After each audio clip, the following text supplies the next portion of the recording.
Oke, jadi welcome back to Silent Trader Academy Channel. Ya, jadi masih berjumpa kembali dengan saya Om Silent di kesempatan morning briefing hari ini tanggal 24 Maret ya 2021, tepatnya di hari Rabu ya, di hari Rabu di minggu ke-4 ya di bulan Maret. Nah, sebelumnya saya mau mohon maaf dulu karena videonya ini gak diedit. Lalu requestan hari ini cukup banyak sebenarnya untuk requestan di morning briefing. Wajar, marketnya merah, pasti yang request tanya sama banyak. Tapi mohon maaf, kondisi saya juga lagi nggak fit. Ya, kalau Anda perhatikan nih saya lagi pilek dari semalam gitu ya. Pilek bersin luar biasa. Ya memang saya pribadi gampang sensitif ya terkait pilek. Jadi kalau kena debu dikit pilek, kena debu dikit pilek. Ya bahkan kalau kondisi lagi parah gitu ya, itu bahkan sampai bersin-bersin. Seperti itu. Jadi mohon maaf, saya nggak akan bahas satu persatu sama yang di request, tapi mayoritas apa yang harus kita lakukan ini akan saya bahas. Jadi per morning briefing hari ini saya spesial hanya bahas apa yang harus kita lakukan ya untuk mensiasati gejala market yang terjadi. Karena market sudah saya antisipasi sangat change turun, dan lebih buruknya lagi turun breakdown 6280. Ya, saya sudah jelaskan. Ya, pertama yang harus kita ketahui ialah market hari ini tidak bisa membuat new high. Jadi meskipun opening gagah ya karena semua pada technical rebound gitu ya, Dow-nya technical rebound ya sempat naik 0,65%, tapi tidak bisa high lebih tinggi dibandingkan 6354. Ini satu, tandanya nggak mampu naik. Naik pun hanya sesaat. Itu pertama. Lalu poin kedua ialah dia bahkan membentuk low baru. Ya, dia bahkan membentuk low baru di mana low barunya ini tembus di 6268. Ya, bahkan low hari ini closingnya pun di 6252. Otomatis dia breakdown. Ya, seperti itu. Itu dua hal. Nah, dari sini kita sudah tahu bahwa tekanan jual market masih sangat tinggi. Ini kesimpulan dari dua poin tadi ialah tekanan jual IHSG kita itu masih tinggi. Ya, ini yang harus kita pahami. Jadi, prediksi saya di hari Rabu gimana? Kita berkaca dulu sedikit pada bursa luar. Ya, kalau Anda perhatikan itu mayoritas bursa merah semua. Ya, mohon maaf ya, ini pilek ya. Jadi saya memang udah mulai gak fokus ini. Kalau pilek pengen cepet-cepet istirahat dulu ya, pulihin diri biar fit.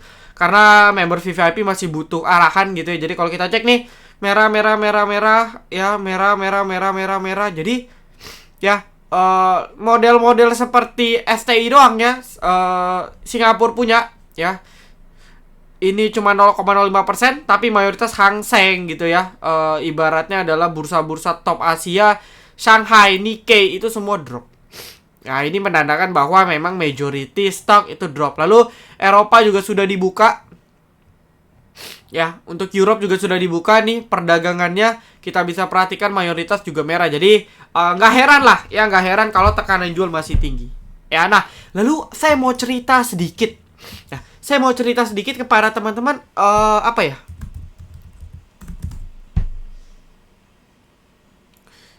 Indeks HSI ya, Hang Seng ya.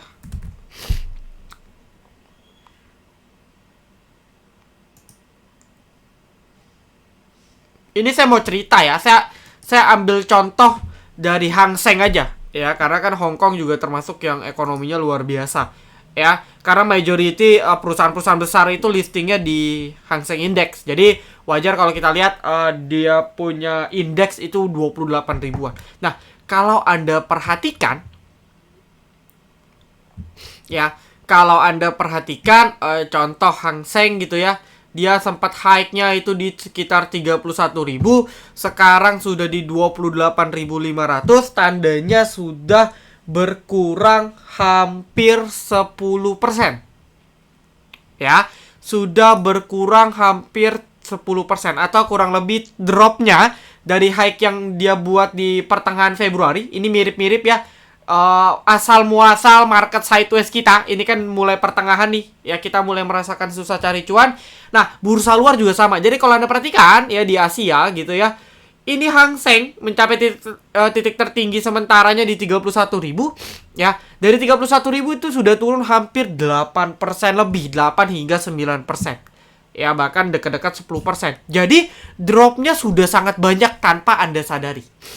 Ya, bahkan kalau kita lihat ini potensi breakdown head and shoulders. Ini Hang Seng. Ya, jadi kita ambil contoh, dan kalau kita compare dengan IHSG kita, ya kalau kita comparison dengan IHSG kita, ya IHSG kita sempat ke 6.500, sekarang ya per sekarang di 6.250, maka IHSG kita, market kita baru drop kurang lebih 4% aja. Ya, 4%. Tadi Hong Kong 10%, IHSG kita baru drop dari high itu 4%. Ya, itu Hang Seng. Lalu kalau Anda penasaran lagi, ya misalnya, Hang Seng, gue nggak percaya lah om sama Hong Kong gitu ya. Oke, kita ambil satu contoh lagi. Apa misalnya? Nikkei. Ya, Nikkei kita bisa coba.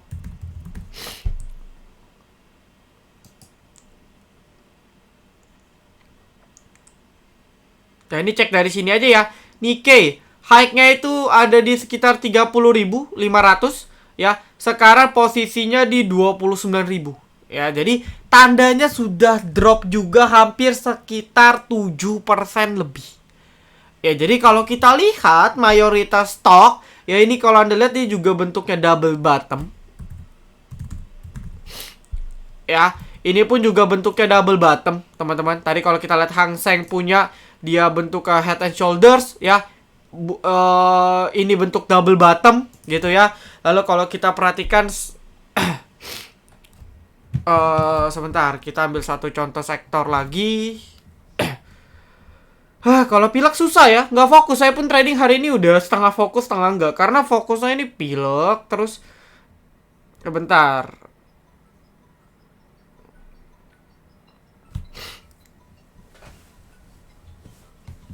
Oke, ada telepon sebentar teman-teman. Oke, Shanghai itu apa ya? SSEC ya kalau nggak salah ya, dia punya kodenya ya. Nggak ada loh. Ya, nah kalau pokoknya kita ambil contoh dari dua ini, ya pada intinya ialah penurunan market ini justru masih relatif aman. Yang ingin saya sampaikan seperti itu. Tetapi kalau sampai ya bursa-bursa top Asia seperti Hong Kong, Shanghai dan juga Tokyo ikutan koreksi, ya itu tadi ada head and shoulders dan double top sudah terlihat jelas. Kalau sampai di breakdown, ini takutnya market kita ikut keseret. Jadi IHSG kita ini udah nggak gitu relate dengan Dow Jones beberapa akhir ini. Dow-nya naik, IHSG kita berat. Nah ini tandanya adalah market sudah jenuh ya, sudah jenuh naik. Ya kalau kita lihat weekly-nya ini sudah jelas nih masih jenuh naik.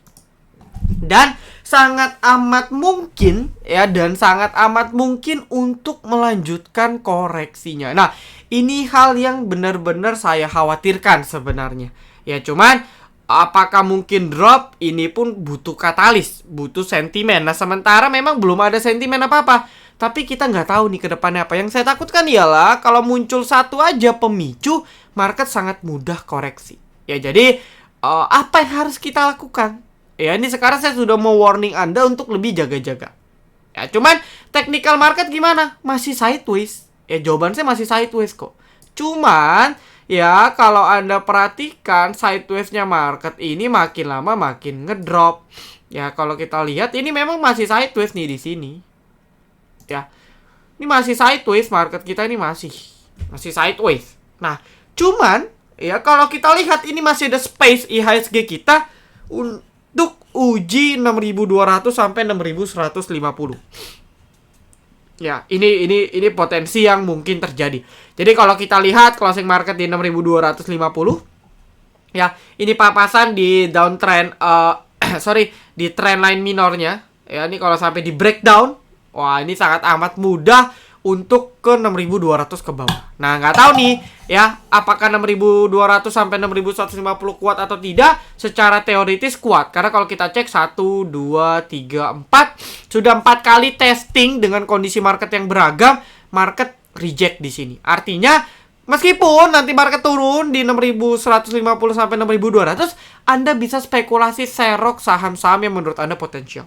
Karena logiknya potensi untuk rebound di angka ini. Tetapi tidak menutup kemungkinan ya kalau sampai breakdown atau setidaknya dia buat low baru sempat breakdown, ini bahaya. Ya jadi saya mewanti Anda untuk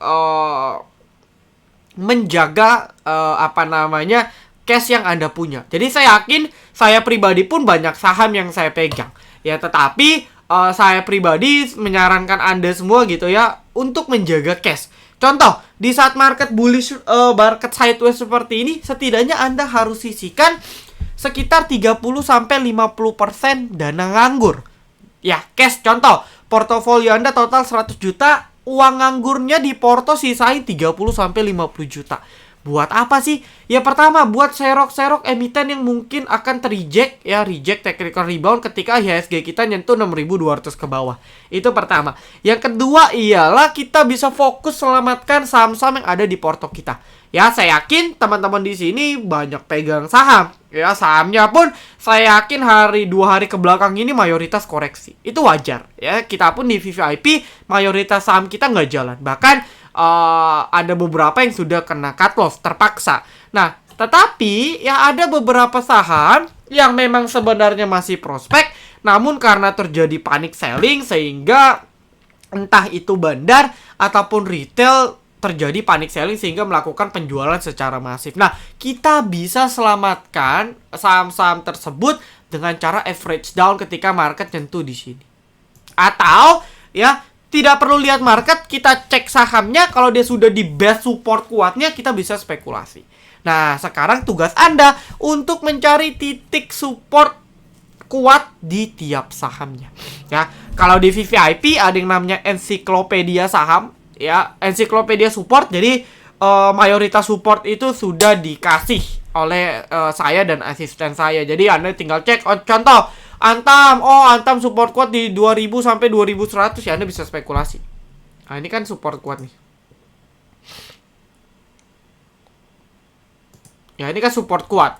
Nah, ketika dia sudah nyampe zona ini, Anda bisa spekulasi. Ya, nah tapi kalau Anda trader mandiri, ya tugas Anda cari tahu sendiri titik supportnya di berapa. Nah, ini yang sulit.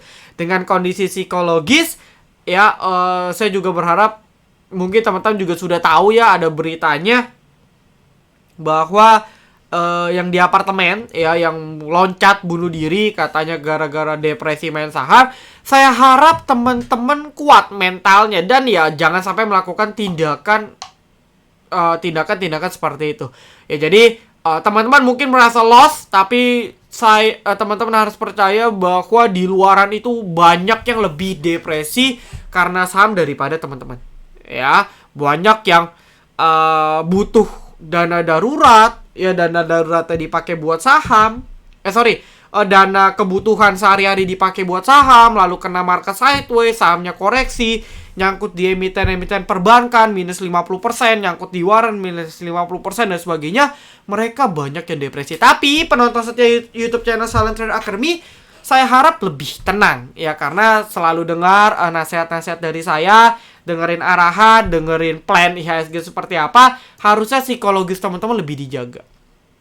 Ya, karena sangat penting untuk menjaga emosi, menjaga psikologis di saat market seperti ini. Ini penting. Ya, karena kalau kita tidak bisa berpikir jernih, maka kita akan salah cut loss, salah TP. Yang harusnya belum TP kita TP, yang harusnya belum cut loss kita cut loss. Atau sebaliknya, di saat harus cut loss kita tidak cut loss. Nah, ini sangat berpengaruh terhadap bagaimana emosi dan psikologis kita bisa kita kendalikan. Ya, lalu cara kita nenangin psikologis kita dengan portofolio merah ini gimana? Pertama, Anda jangan sering-sering buka porto. Ya, ini yang pertama. Loh, kok gitu? Saya nggak tahu dong saham saya apa. Nah, ada beberapa sekuritas yang tanpa Anda cek porto Anda, itu Anda bisa tahu lot yang Anda punya berapa. Ya, kayak misalnya di Mandiri, itu kan Anda tinggal klik lot yang punya. Contoh saya mau 100% jual lotnya. Nanti muncul tuh, ternyata saya punya misalnya BWPT 20.000 lot. Gitu ya, BWPT saya masih ada 20.000 lot. Nah, sudah.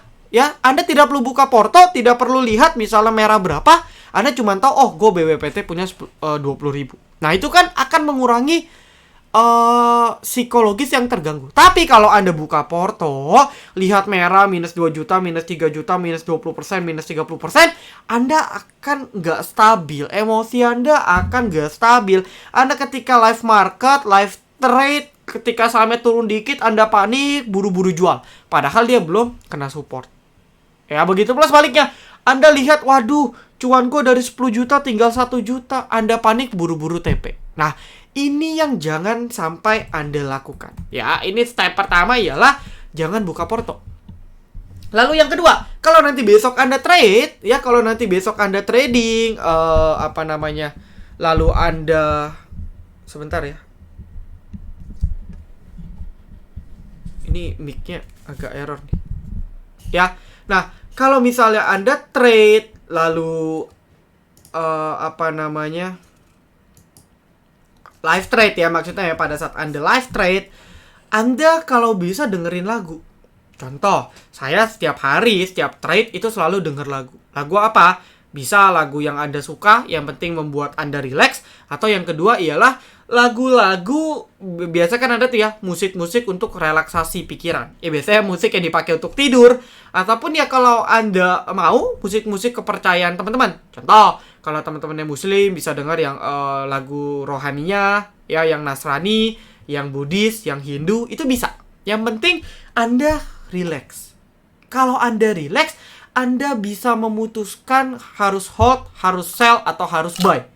Itu caranya yang kedua. Jadi pertama jangan buka porto. Yang kedua ialah Anda harus setel musik. Kalau Anda di kantor, ya mungkin di kantor Anda bisa pasang headset, earphone, Anda pakai, Anda colok tuh, Anda dengerin. Ya, cari lagu yang slow, yang buat pikiran Anda relax. Jadi di saat memang harus cut loss pun Anda melakukannya dengan baik. Ya, tapi kalau Anda dalam kondisi panik, yang pasti tindakan Anda itu salah. Entah salah cut loss, entah salah TP, entah salah jual, entah salah beli. Itu yang kedua, ya. Lalu yang ketiga, ya, Anda siapkan air putih. Bisa hangat, bisa dingin, bisa air biasa. Ya, jadi contoh kalau ada di rumah, Anda kan tinggal di dispenser, atau kalau Anda di kantor, Anda minta OB-nya atau waitersnya ambilin air putih aja. Untuk apa? Karena ini survei saya pribadi ya, pengalaman saya pribadi ya. Ketika saya dulu panik trading seperti kejadian-kejadian ketika market drop parah, ini saya minum segelas air, ya. Ini secara tidak langsung, percaya tidak percaya, Anda akan lebih jernih pikirannya. Minum segelas air, ya. Minum segelas air, tidak buka porto, dengerin lagu, dengerin musik yang buat Anda relax, maka psikologis Anda terjaga. Itu, ya. Nah, sisanya ya tinggal Anda combine dengan teknikal Anda. Ya, ini support tadi berapa, Anda baru bisa tarik support, tarik resisten, Anda baru bisa nentuin nih, oh Nisa masih oke atau tidak. Ya, kurang lebih seperti itu analoginya ya. Jadi buat teman-teman, 3 step ini Anda bisa praktekkan. Karena market sideways ini masih lama loh. Saya sih entah kenapa sih masih meyakini market ini akan sideways dalam jangka waktu yang lama. Saya meyakini, ya. Saya meyakini market akan masuki fase sideways dalam jangka waktu yang lama. Dan tidak menutup kemungkinan akan breakdown. Ya, tidak menutup kemungkinan. Jadi memang siklusnya ialah dari awal menjelang-jelang April gitu ya, sampai nanti sekitar Oktober, itu market lebih banyak tantangannya. Ya, bahkan kalau kita berkaca dari tahun 2018, 2019, ini market 2018 sideways 1, 2, 3, 4, 5, 7 bulan. Ini sideways hampir 8 bulan. Jadi, kalau kita perhatikan, sideways ini bisa terjadi berbulan-bulan. Ya, kalau Anda tidak kuat, ya dengan seperti ini, wah, Anda mungkin harus berpikir ulang apakah saya harus jadi investor. Ya, karena kalau Anda dalam kondisi seperti ini tidak sanggup bertahan, ini sulit untuk jadi trade. Ya, mungkin Anda bisa switching menjadi swing trader ataupun investor. Ya, ini sekaligus kesempatan untuk menentukan apakah Anda cocok jadi trader atau cocok jadi investor. Kesempatan nih. Kalau Anda sanggup, masih kuat, mental masih oke, masih mau ada niat belajar, Anda mungkin cocok jadi trade. Tapi kalau begini udah nyerah, udah depresi berat, wah ini bahaya. Ya, jadi ini yang harus Anda renungkan. Nah, lalu sektor-sektor gitu yang masih berprospek apa? Ya, kalau seperti ini Anda trading saham-saham yang second liner, third liner. Ya, atau kalau kita cek ya, tadi CPO luar biasa ya. Kalau Anda selalu stay tune di morning briefing, jagoan CPO saya sudah saya publish juga, itu adalah BWPT ya. Kalau Anda ini naik, jadi salah satu menu swing kita di saat market ngedrop, ini bahkan cuan di atas 5-7% ya. Dengan akumulasi yang luar biasa juga BWPT. Kalau Anda lihat sih pasti naksir ya. Cuman memang kondisi market yang seperti ini ya harus hati-hati. Bisa saja ini panic selling. Tapi kalau kita lihat MGCP RFMI, ini mayoritas emiten-emiten ataupun broker-broker yang didominasi oleh institusi atau bandar. Ya, rata-ratanya pun di sekitar 130, 129, 131. Jadi rata-rata di 130. Posisi sekarang baru cuan 4 poin. Ya, baru cuan sekitar 3%. Jadi kalau saya lihat dengan CPO-nya yang kalau masih perform, ya, ini weekly-nya pun masih change untuk ke bowling ke atas. Ya, atau di sekitar 150-an. Ini target swing jangka panjang. Ya, tapi kalau memang Anda konservatif, itu TP-nya di 137, 138. Nah, ini disclaimer on. Ya, kalau saya lihat sih dari emiten CPO lain, ya, ini tidak sebagus BWPT, simple, lemes. DFNG cuma 1%, TBLA, merah, SSMS juga nggak kuat. Ya, tapi masih mending karena CPO-nya naik. Ya, begitu pula dengan batu bara, Indi masih coba fight back. Ya, Doit, ya, Adru, ini fight back. Tapi kalau kita perhatikan, ya, ini rawan correction dalam jangka waktu singkat. Ya, jadi secara jangka pendek, ini emiten-emiten batu bara rawan koreksi sementara. Ya, tapi Doit ini masih bagus karena Doit pun akumulasi sangat tinggi. Anda bisa cek ini ZP, big akum sekali. Ya, kalau dari sini nih, dari asal mula ketika Doit big akum, ini ZP ada beli 100 miliar, harga rata-rata 418. Nah, yang perlu kita ketahui ialah average-nya ini sudah tinggi. Maksudnya sudah cukup cuan banyak ya. Lalu kalau kita contoh misalnya 418 ke 450, ini kan sudah profit hampir sekitar 8%. Ya, pas ya, kurang lebih 8%. Nah, sangat rawan untuk mengalami taking profit. Jadi kalau kita lihat ada AZ, ya, BKMS gitu ya, bandar-bandar kecil lain itu pegang rata-rata di 400 ke bawah. Jadi mereka sangat mungkin untuk melakukan aksi taking profit. Nah, kalau Anda mau entry nih, ya mending tunggu koreksi. Apakah akan koreksi? Harusnya koreksi. Ya, tapi kalau dia maksa naik gimana? Anda bisa spekulasi buy on breakout di sini 466. Ya, Anda bisa spekulasi buy on breakout di 466. Ya, breakout di 466, TP di sekitar 480 sampai 500. Ini TP-nya. Tapi kalau saya melihat seperti ini sangat rentan koreksi dan ya lebih bijak dengan kondisi market yang belum mendukung, ya saya mending antri koreksi. Ya enggak? Ya, masuk akal ya. Nah, kalau seperti itu, ya koreksinya di berapa? Nah, kalau kita pakai Fibonacci retrace, maka koreksi pertama itu ada di sekitar 420 ke bawah. Ya, 420, 418. Ya, ini berpapasan dengan beberapa area titik support kuat. Yang 410 sampai 420. Itu area pertama. Area kedua ialah 390 sampai 400. Ini buat yang mau entry Doit, ya saran saya antri di sekitar sini. Apakah ada chance ke 400? Mungkin berat karena rata-rata bandara di 418. Tapi apakah mungkin dekat-dekat 430, 420? Mungkin. Jadi kalau Anda mau siap serok, ya saya pribadi menyarankan Anda serok ketika dia drop sekitar 430 ke bawah. Seperti itu. Ya toh market masih potensi turun kok. Change call untuk koreksi juga masih tinggi kok. Why not kita antri di bawah. Ya, ini untuk batu bara. Jadi Indi, Doit, ini emiten yang saya rekom.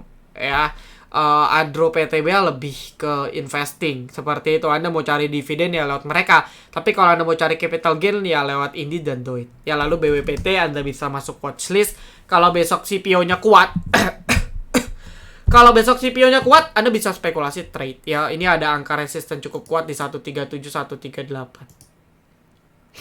Oke. Ya, kurang lebih seperti ini. Nah, lalu Anda juga bisa spekulasi untuk emiten-emiten yang nggak gitu relate. Ya, jadi ini unik. Saya ada pantau sih masuknya watchlist unik. Ya, teman-teman VVIP juga bisa watchlist. Ini saya tadi baru screening after close market. Ya, lumayan ada perlawanan. Ya, setelah sempat disinggung akhirnya rebound juga. Nah, yang menariknya ialah ini si SF selaku underwriternya buyback. Ya, buybacknya pun gak tanggung-tanggung, 4 miliar di harga 106. Jadi, di harga ARB ini dia beli. Beli barang siapa? XC, PD, CC, LS, GR, NI, KK, DH, SQ, retail semua. Barang retail semua itu pindah ke sini. Di 106. Nah, kalau memang SF mau naikin, ya, Anda bisa coba spekulasi fast trade. Karena kalau marketnya jelek, ya ada chance saham-saham emiten-emiten ini akan digoreng. Nah, targetnya ke berapa? Ya, targetnya pertama jelas ada di sekitar 120-an. Ya, 120 sampai 131. Ini buat Anda yang punya unik, ya Anda bisa speculation untuk sell on strength di sini. Ya, di 120 sampai 131. Ya, ini merupakan retrace-nya di Fibo 76,4. Kalau Anda mau. Ya, kalau Anda mau. Tapi apakah bisa potensi lanjut turun? Bisa. Cuman ya balik lagi, emiten-emiten seperti ini akan sangat mudah digoreng ketika marketnya lagi nggak stabil. Ya, saya rasa cukup. Ya, itu pantauan-pantauan saja. Dan yang paling penting di awal ialah warning dari saya untuk Anda lebih tetap disiplin lagi. Ya, loss itu udahlah. Itu udah hal yang pasti terjadi. Tapi perihal nyangkut itu kan pilihan Anda. Anda mau decide Anda loss atau Anda nyangkut plus loss. Kan kayak gitu. Nah, maka dari itu silahkan dicoba arahan saya untuk mengurangi, untuk menjaga psikologis. Semoga bermanfaat. Semoga besok market technical rebound. Ya, atau setidaknya nggak sampai jebol 6.200. Saya tutup. Thank you teman-teman semua. Salam Trader Academy. Be silent, be patient, be cuan.